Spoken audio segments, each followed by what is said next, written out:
Welcome to the Mortgage Wise radio show and video podcast, where we educate and provide expert advice on personal finance, mortgages, and real estate investing. Show me the money. As a result of what we do, our team has helped hundreds of first-time buyers, experienced buyers, and real estate investors achieve their goals of home ownership. I wonder if there's a connection there.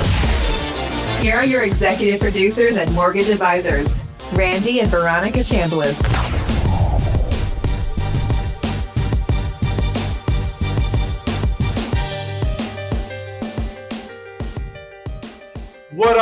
What up, everybody? Welcome to another episode of the Mortgage Wise radio show and video podcast. Guys, I'm Randy Chambliss. I am the Executive Director of the Louisiana Housing Authority, a corporate branch manager with Geneva Financial, a speaker, a financial educator, investor. So guys, listen, I'm super excited. I have to my right, I am Veronica Chambliss, and I'm also a co-branch manager with Geneva Financial and a director of housing with Louisiana Housing Authority. So I want to welcome everybody to episode number 29. And in this episode, we're going to discuss one of the articles we read from CNBC.com, how mortgage servicers brace for fallout as COVID bailout comes to an end in September 2021. So we're just going to jump straight into the article, guys, because we have a lot we want to go over and discuss so that we can help hopefully somebody or many people. So in this article, it says that the nation's mortgage servicers are gearing up for the biggest wave of delinquent loans since the subprime mortgage crisis. But this time they say they are ready. The first wave of borrowers to enter the government's coronavirus mortgage bailout program are entering their last possible quarter for relief, which means that come September, they will either have to start paying, sell their homes, or go into foreclosure. Mortgage bailout programs, both government and private sector, launched at the start of the COVID pandemic. The government originally allowed borrowers to delay their monthly payments for up to a year. That was then extended to 18 months. Each quarter, borrowers must re-up.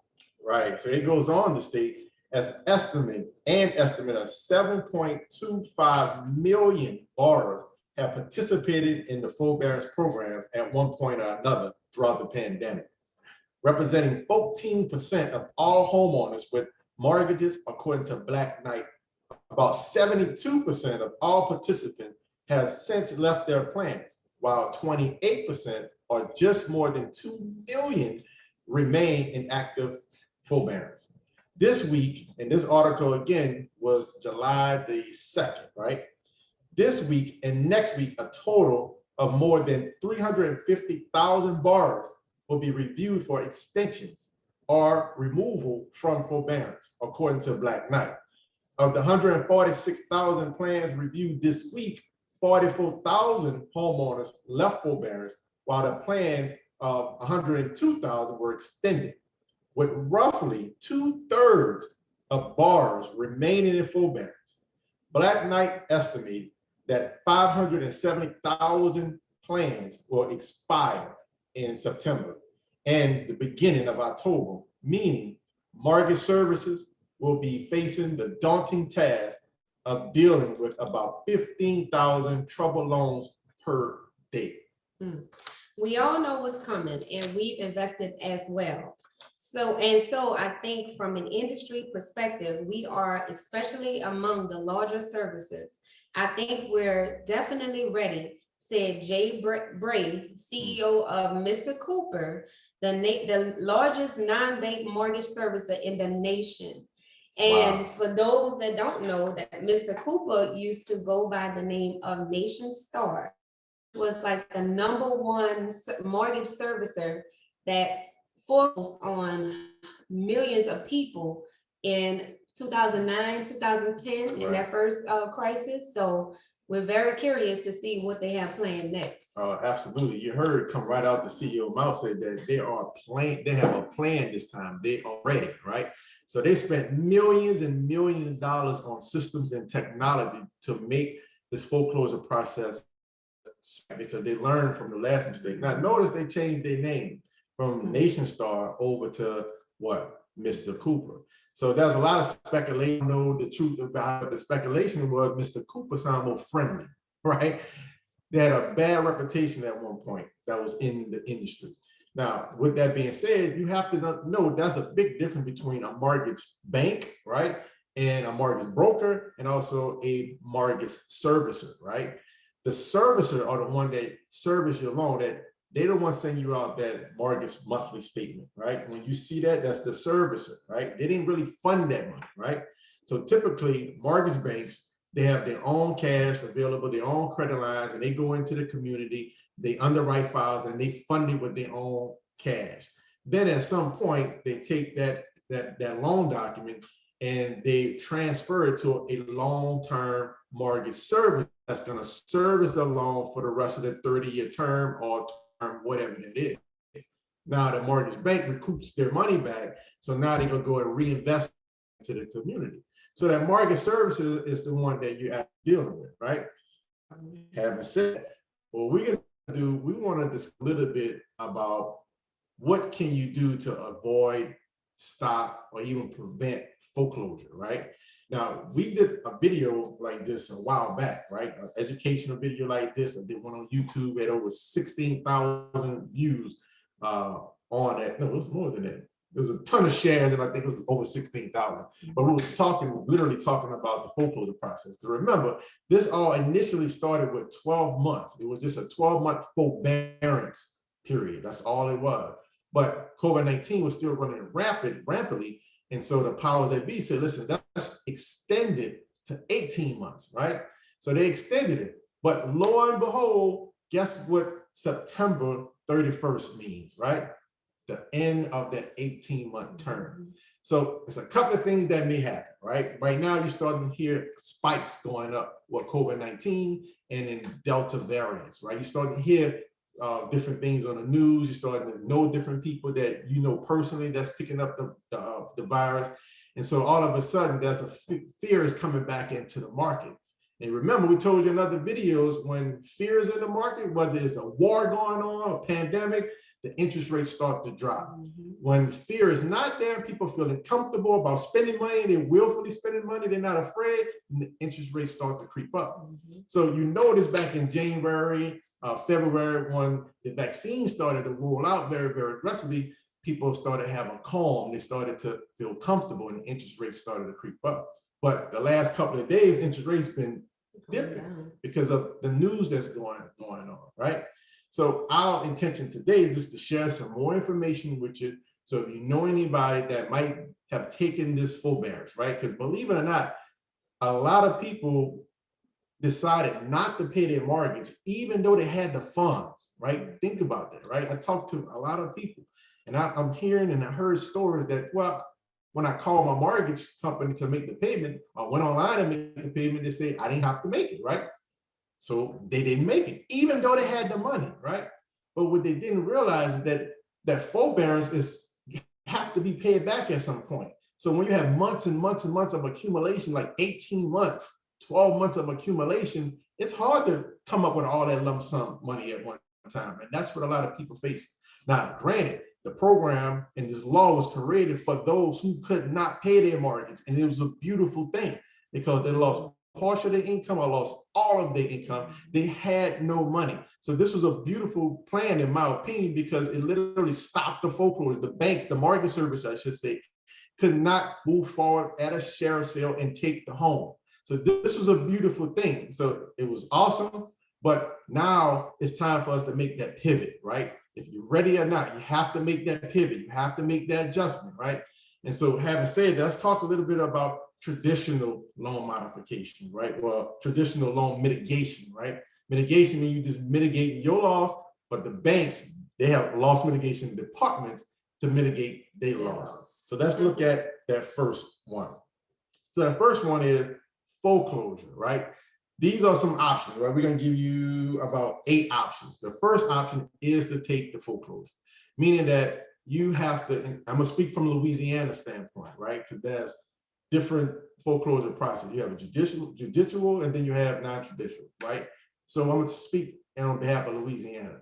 Well, in Louisiana, you don't have to, it's a executory process in Louisiana, good old boy system, if you will, right? It's called executory process, meaning that when you sign documents to have your mortgage, when you buy your home, that's language in that mortgage document that states that if you are behind on your mortgage, the mortgage servicer do not have to go to court and have you at court and you defending yourself. They don't need you to at court. They don't need you to confront the judge. They can simply go to the judge and say, hey, they missed payments and we want to file a lawsuit, right? And the judge will look at the allegation without you being there and will approve it, right?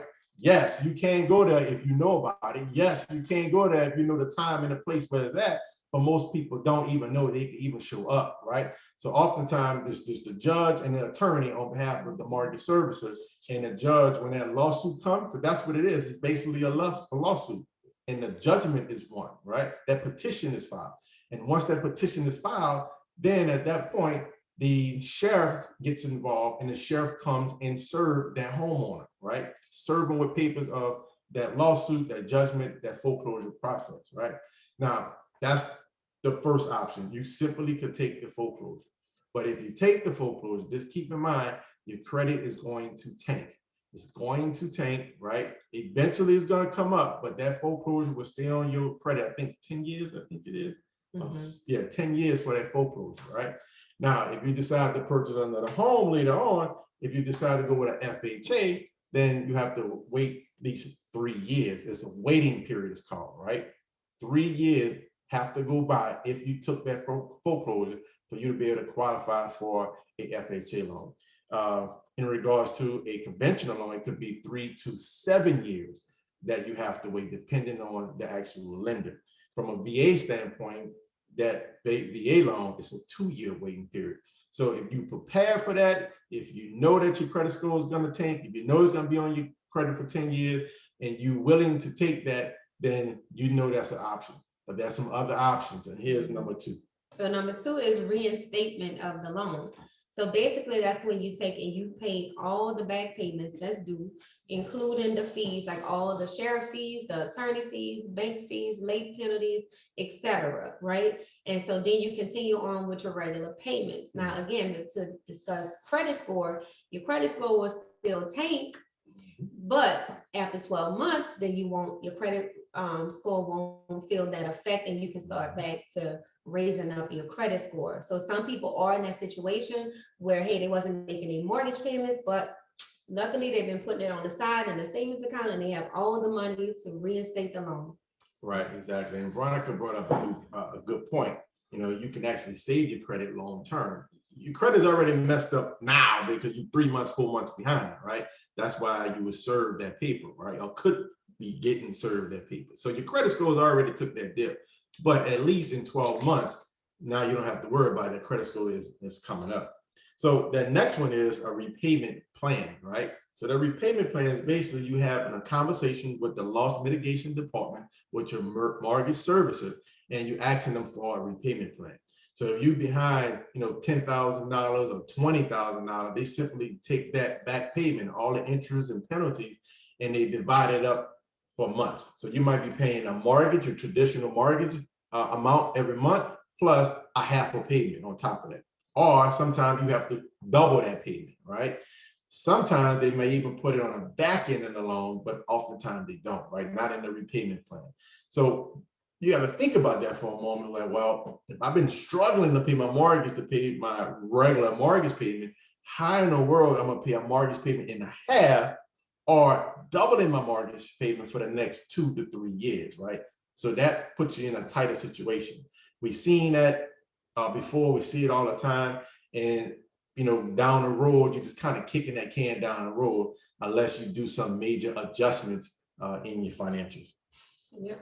And number 4 is forbearance agreement, which is where most people are today, right? Yes. So that's pretty much, it provides short-term relief. The lender agrees to reduce or suspend the mortgage payments for a while during the forbearance period. After the period ends, the borrower must repay the lump sum that's behind, add additional monies to the monthly payment, or request a loan modification. A 3 to 6 month repayment plan is typical. Right. So what Veronica just read is a forbearance, and that's exactly what the federal law have given you access to for those who took the forbearance. It's 18 months is coming to an end, right? And so that's the end of that forbearance. So next, this is number 5, right? This is the 5th one already, right? This is loan modification, right? You can ask your lender for a loan modification. Your lender, well, your mortgage servicer, do not have to grant it to you, right? But they have to review the application, right? And so what that simply means, you're picking up the phone, you're calling your loss mitigation department, and you're asking for someone to talk to you about a loan modification. Now, oftentimes the application is online, where you can pull the application down and print it, or fill it out, online, or sometimes they have to mail it to you. It just depends. Now, the loan modification is almost a whole new loan application process, right? They're going to ask for your financials, the same financials that you gave your original mortgage lender at that time. That's the same information you're going to give the servicer at this time. Like bank statements, pay stubs, IDs, whatever else they ask for. Tax returns, and they want to know why you are in this position. So you're going to have to provide a hardship letter, right? And my recommendation is make sure it's a good hardship letter, right? Heartfelt, right? Tears crying when somebody read it. You know what I mean? Like, you want to go all out on this hardship letter. So, you're going to need all those documentation, and this a whole packet. Like, the packet is real thick, right? And so you have this package together, and then you submit that package, and now you're hoping for them to approve it. Now, a couple of things happen. If you submit this package, you want to submit it in a way that you can prove that they received it, right? What is that, return receipt? I think it's called, right? So you want to be able to track it, pay a little extra money so you know when they actually received it, so you get something in the mail as a return receipt, because they'll say that they never actually picked it up, or they actually never saw it, right? And you got to get ready for that, because they will tell you that they didn't receive this, or they didn't receive that. Just keep submitting it, keep submitting it. If you got to submit it 10 times, do it, because you don't want to give up. No, because here's the reality. We mortgage bankers, right? Like, this is what we do every day, right? So if anybody know this process, we know this process. The services, like, we're not the servicer, we're the mortgage bank, but those services, oftentimes, they don't really want to help you. They really don't want to help you. They're saying they want to help you. They will befriend you, right? You think they're on your side, so you put all your trust and all your eggs in this one basket, thinking that they want to help you, right? And so now you call and say, hey, I sent the package a week ago. Did you get it? No, we ain't get it. You call back 2 days, hey, did you get it? No, we didn't get it. Well, I got a return receipt. Next day, yeah, we did it. We got it. We didn't review it yet. Next thing you know, it's a week go by. Now, keep in mind, time is not on your side during a foreclosure process, right? If that sheriff's sale date, in particular in New Orleans, is on Thursdays at 12 o'clock, right? Thursdays at 12 o'clock, right? And if your sale date is August the 5th, rest assured, rain, sleet, or tornado is going to go down on the 15th, right? And so time is not on your side. So here you are, following up week after week. They didn't get the documents, and they don't have all the documents like Veronica mentioned. And you're like, listen, I sent you the bank statement twice. You still didn't get it? No, we didn't get it. So now you sending it again. Oh, we finally got the bank statement, but you know what? We're missing the pay stub. You send the pay stub. You know what? It's not clear. You send it a pay. So you can expect that that's going to happen. But like Veronica said, you got to be patient.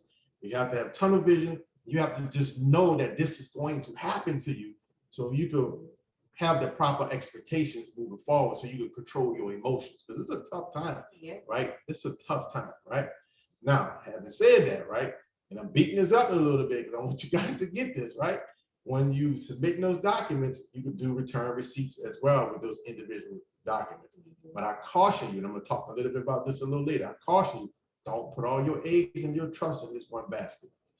So that leads us to the next one. This is what numbers? So the next one is number 6. I know some people might be listening to us and like, oh, they just mortgage bankers. They loan officers. What they know about this? Well, we actually experienced some of this stuff. So that's why we are licensed to talk about this. So number 6 is the short sale. So that's when you ask the bank to accept less than what's actually owed on the property, right? So I'm gonna let Randy kind of touch on this so he can share our story and our experience. Yeah, absolutely. So, nobody's perfect, right? You always have to go through some challenges, right? So in 2008, 2009, right, I was making good money, but I lost some income like a lot of people. And around my home in Slidell, right, foreclosure was just happening all the time, everywhere in my area. So I think I owe $125,000 on the property, right? But the value had went down because there's so many foreclosures in the area. So it was close to the 110-ish, 112-ish up in that area. And, my mortgage servicer, when I called them, I said, hey, listen, I'm behind. Can I make up the payments? No, Mr. Chambliss, don't worry about it. We're going to do a loan modification with you. So you don't have to make today's payment, this month's payment, because you're going through the loan modification process, because you can't make a payment and get approved for the loan modification. So don't worry about it, everything good. Okay, all right, no problem.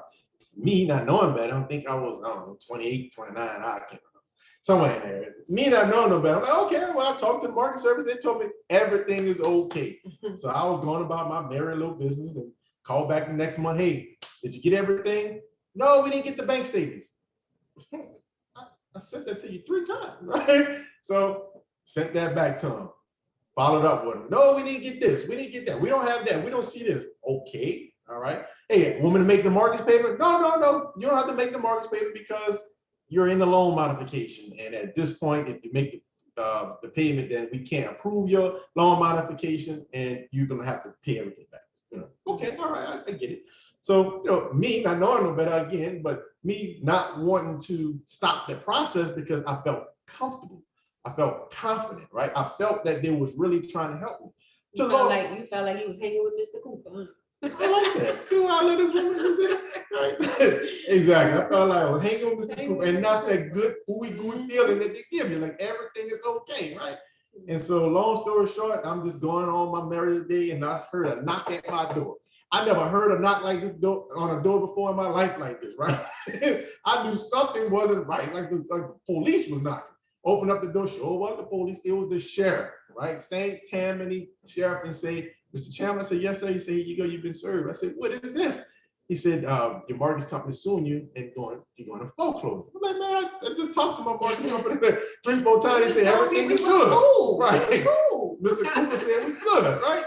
And so he's like, listen, I get it. He said, but, touch base with him. And he was real genuine, right? So, that's how I was in that process and know what they actually do. So lo and behold, I'm trying to figure out, okay, I don't have, not come this point, it's 3-4 months down the road now, right? 5 months down the road. Now, okay, I don't have all the money to make this payment back, because what they do is, not only that you have these back payments that you need to pay back, now they add stupid, enormous amount of interest on it, silly, enormous amount of penalties and fees, attorney fees, sheriff, it's just ridiculous. It should be illegal, in my humble opinion. And so now a mortgage payment of 3-4 months that probably was $5,000, and all of a sudden is $18,000-$20,000. Crazy, right? So now guess what? You're in a position, as I was saying before, that you almost at a point of facing foreclosure. So long story short, we were doing some research. We knew nothing about a lot of this, and Veronica stumbled across what? Short sale. Mm-hmm. She said, Randy, we was in a position where our kids was in private school, so we were paying tuition. We had to still live. We had to buy food. We had to pay other bills. So we had to live. And then I was like, you know what? So I'm the kind of person, I research a lot, read a lot, got online, went to research and everything. I called my husband, listen, why don't you ask the bank about a short sale? So then we did it. Short sale? What is that? And I'm like her, I research, I study, I learn, right? So did some research, picked up the phone, called the bank. They said, yeah, we'll send you a short sale package. Okay. So they never, keep in mind, they never even gave him that option. Right. Until he asked. Because I didn't have the knowledge. Right. So now the short sale package come in there. I know what to do, know how to do it. I filled out the application, sent my hardship letter in there, and lo and behold, they approved my short sale. Now, keep in mind, I owe $125,000 plus penalties, interest, and all this good stuff, right? And so they approved it. Thank the Most High that they approved it. And so now the key is now have an investor or a buyer in place that could come and make an offer on a property, right? It's a short sale, meaning that they shorten the sale of the home. Right. So lo and behold, I had a gentleman came in, he was gonna actually live in a home, he wasn't an investor, but he offered $65,000 for the home. Think about that. Yeah. $65,000, he asked for the home. I owe $125,000, right? Keep in mind, I just put a brand new air conditioning system in there. The roof is brand new. The appliance is brand new. The house is up to date. Only thing he had to do some touch-up paint because of the kids, and he is in like Flint. But guess what? When he offered that $65,000, I jumped on it because at the end of the day, if the bank gonna take it, what is it for me? My whole point was I just want to save my credit so I could live the fight another day because we had a plan in place. That's what I was about to say. Tell them about that strategy. So we had a plan. So we knew we were going through some hard times struggling. So we came up a plan. Okay, let's focus on my credit because my name wasn't on the property. Right. So we focused on my credit, made sure my credit was built up to where it needed to be. Lo and behold, it was. So we used my credit to buy us another house. So the same day we went to closing for the short sale was the same day we were signing for our new house. Think about that, guys. Say that again. The same day we went to closing for the short sale, we were taking a loss. But on the other side of town, we were signing on a win. And it was a win-win because we doubled the size of our house, which we needed the space. We went from a 12. It was Actually, I'm correcting this a little bit if you don't mind. We was actually moving in that weekend. Oh yeah. Because we finished the rehab and everything. Yeah. So we wasn't signing papers on the day. We already, throughout the short sale process, we already had closed on the property already, but we did a FHA 203K with Veronica, right? So which means I think we had $35,000, I think, of rehab. So we came in there and we found the property. It was real cheap. And we put $35,000 up in it, and the house was brand new. The kitchen the way Veronica wanted, the bedrooms, bath, everything the way Veronica wanted, we was able to get done. But the day that I sold and signed turned over the deed, the title over to the new buyer for Slidell property, it was the day we was actually moving in to the new home, right? And so after that, boom, it was done. Now back up just a little bit. Yes, I was a little upset. Yes, I was disappointed. Yes, I was worried about what people are gonna think. I was young, I was 20. I could care less right now. But I was worried about, okay, I felt less than a man because, man, what did I do? I messed up. I should have paid those payments. I had the money. I shouldn't have listened to them. I should have been more educated, but that didn't happen. But Most High guided us and had us in a better direction anyway, because when we moved into the house, remember it was a 2 or 3K loan. We purchased it at a wholesale price. And we had over $60,000 worth of equity in that property, that new home when we bought it. $60,000 worth of equity because we rolled up our sleeve and went to work. So it was a win, right? But my point is, when I was going through that process, I had an investor that did make an offer on the property. He didn't win it, but he gave me some clarity and said, Randy, listen, don't worry about it. You have a ton of people right now, 2009, 2010, that's facing foreclosure. You're not the only one, dude. He said, what you want to do is learn the process, study the process, and go and help other people. He said, this is what I do. I'm an investor. So when he told me that, that made me realize, you know what? Yes, let me study this process. Let me really learn it because there's other people that's going through what I went through, and I can help them either stop, avoid, or prevent their foreclosure. Or worst case scenario, I could buy the property for them, save their credit, and 1 year later, they could come back and buy another property, right? They could live again, right? So that's the purpose of that short sale. So that's a good tool to use. Now, in a short sale process, you do need a realtor involved, a realtor who specializes in that because the bank is not going to deal with you directly with the paperwork, right? So just know that. And we have those resources for you. Yeah. So what's the next one? Bankruptcy. Right? Yep, number 7, bankruptcy, right? So this is another traditional loan mitigation option. That's what we're talking about, right? Loan mitigation option, things that you can use to stop, avoid, and prevent foreclosure, right? Now, the bankruptcy chapter 13 have an automatic stay on them, right? So if you file a chapter 13 bankruptcy, that the lender, or excuse me, the servicer cannot move forward with the sheriff's sale. Listen, guys, when I tell you this work, like me and Veronica stopped short sales at the, excuse me, foreclosure at the sheriff's sale 1 hour before, right? I told you before, at 12 o'clock on a Thursday, downtown by City Hall, this is when the auction happened. At 11 o'clock, I got the paperwork into many times, you know, because you're moving. Boom, short sale had to come off the book. No ifs, ands, or buts. Yeah, foreclosure, thank you. No ifs, ands, buts about it. But you need to have a good bankruptcy attorney who understands this, right? Now, I'm not saying go do bankruptcy for fraudulent information, right? But what I'm saying is, if that's an option for you and you stacked up with other debts personally, and even if you got business debt that you stacked up, then that might be an option for you. Yes, it's gonna hit your credit. Yes, it's gonna slow you down, but you get to keep the house. You might be able to keep your some of your assets, right? So it protects you. Case by case, but you gotta get a bankruptcy attorney for advice. Right, get that bankruptcy attorney for advice, and you got to get yourself together. You have to participate in your own rescue, because if you keep doing the same thing financially over and over again, you're gonna get the same results. So you have to pivot and make that change. So what's the next one? So number 8 is the deed in lieu. So what that is basically you taking the keys and turning it over to the bank. You know what? Here you go. I'm out. Deed in lieu of foreclosure. It is not as bad as a foreclosure, but it still has the same effects. Yes. So it's still kind of sort of like a foreclosure. You're just saving the bank some money by turning over the keys, because they don't have to go through the process, through the courts and all of that stuff. And save you some time. And they might even offer you $3,000 for some moving expense and say, here, take this $3,000, right? So, just know those was the 8 traditional loan modification options. Now they have some non-traditional ones that Veronica and I share and teach too, right? But let's talk a little bit about some things you need to be aware of, right? We gave you some highlights of some things you need to be aware of, but I want you to write this down and be taking notes. Dual traction.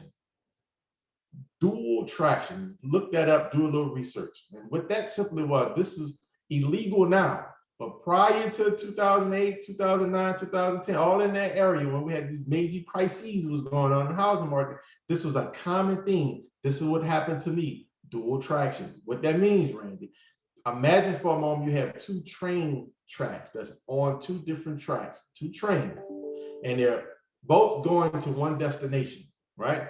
One of those trains is the foreclosure, the sheriff's sale. The other one is the loan modification approval. And so what services was doing, right? And they still do this a little bit, but they kind of change it a little way to make sure it's legal, right? What they was doing, what they did me is they led me on. If you heard my story, they told me everything was okay. I was going through the loan modification process. It's okay. Don't worry. Everything is good. Keep sending your documents. And time ran out on me. What happened? The foreclosure, right? The foreclosure train reached the destination before my modification approval reached the destination. So these 2 train tracks was rolling, right? And so they was rolling at the same time, but the objective was for the foreclosure on their end to meet that destination first, right? Now, that's illegal now, right? But how to get around that is they still play that game, but they play the game as if I didn't receive your document. Because the law states that they have to have a full application for a loan modification. If they don't have a full application in the loan modification package, they can still continue with the foreclosure process. So that's one of the reasons why they will tell you, I didn't receive your document. I can't see your document. I didn't receive this one. Even though you sent it 230 times, they will most likely tell you that. Some of you guys know that I know what I'm talking about, because you might have went through that in the past, or you going through it right now. That's what happened, right? But again, my point is, don't put all your faith in the mortgage services. Don't do that, right? You have your plan D and a plan C. Yes, you're going on this loan modification, but you might have a plan B on the side. That plan B might be saying, listen, if I don't get approved, I ain't taking this foreclosure. I'm just going to grade it on and put it and sell it with a realtor. I might grade on and sell it to an investor for a quick sale, right? I might have whatever. Have your strategy in place. So if that loan modification do not get approved, then you know that you can at least save yourself from that foreclosure. So that's what I wanted to share with you guys. Now listen, if you want more information, right? We can't tell you everything in this short segment of these podcasts, but I did a series of videos called Foreclosure Prevention. So if you go to YouTube, right? And you type in Louisiana Housing Authority in YouTube, you go to that YouTube channel, click on playlist. And on that playlist, you'll see a ton of videos, short clip videos, 6, 7, 8 minutes long that says foreclosure prevention. I highly encourage you to watch those videos, share those videos. I go into more details of the foreclosure process in Louisiana and also the dual traction we were just talking about as well. Now, we provide free information, right? We have HUD counselors that we connect with, right? So we have free information. We could tell you the resource to go to. We can give you the information you need to help you to make a better choice and a better decision. You can find me online at Mr. Randy Chambliss on Facebook and IG, right? You can also find me on the World Wide Web at randyknowsmortgages.com. My direct telephone number, call me, text me, 504-270-2783. And you can find me online at Veronica Chambliss, and that's Facebook and Instagram. Also at vknowsmortgages.com, VEE-knowsmortgages.com. My direct contact number is 504-715-4388. All right, guys. Well, listen, enjoy the rest of your day on purpose. I hope you found some value. Make sure you like it and share it, and enjoy the rest of your day on purpose. God bless. Good night. That brings today's show to a close. Oh, come on! Thank you for listening to the Mortgage Wise radio show and video podcast. If you enjoyed this episode, feel free to share it with a friend and subscribe. Please follow us on YouTube, Instagram, and Facebook at the Mortgage Wise Radio Show. If you want to learn more about what we talked about today, give us a call at 504-270-2783. Or to view our podcast library, please visit our website, themortgagewiseradioshow.com. Autobots, roll out. Until next time, choose to have a great day on purchase, Mortgage Wise friends. Go home. Go home. All right, guys. God bless. Enjoy the rest of your day.